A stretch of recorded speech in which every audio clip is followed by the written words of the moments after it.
that fail. What do you say about the yeshivas that succeed?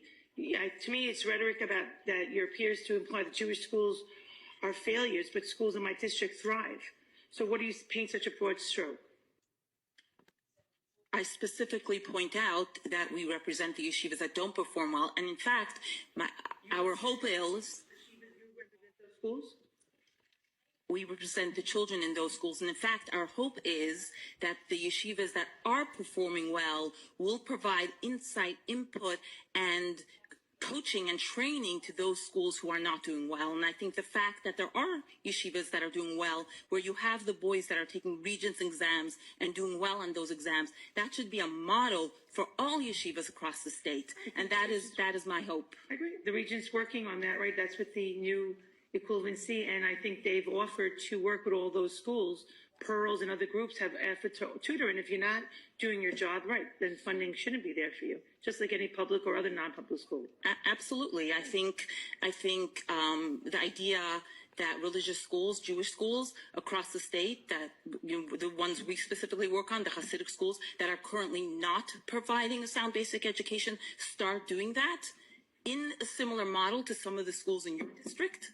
That would be wonderful, and that's what we hope for. Rhetoric just, promotes anti-Semitism, and that when we don't give the full picture to say, yes, schools are achieving and some schools are failing, just like in the New York City school system. You just quoted numbers that schools are failing. So let's just paint it so people have a full understanding of possibility that it's not just Hasidic schools that are failing.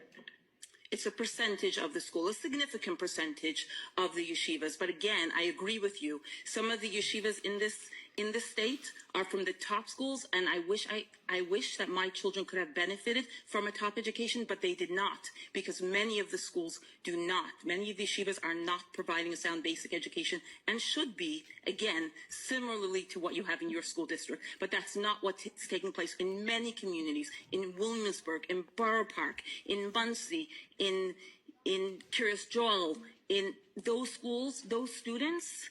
You have high school students that cannot read and write English. That is not acceptable. Okay? When I speak up for these children, that has nothing to do with anti-Semitism, does not stoke anti-Semitism. In fact, I speak up on behalf of these children.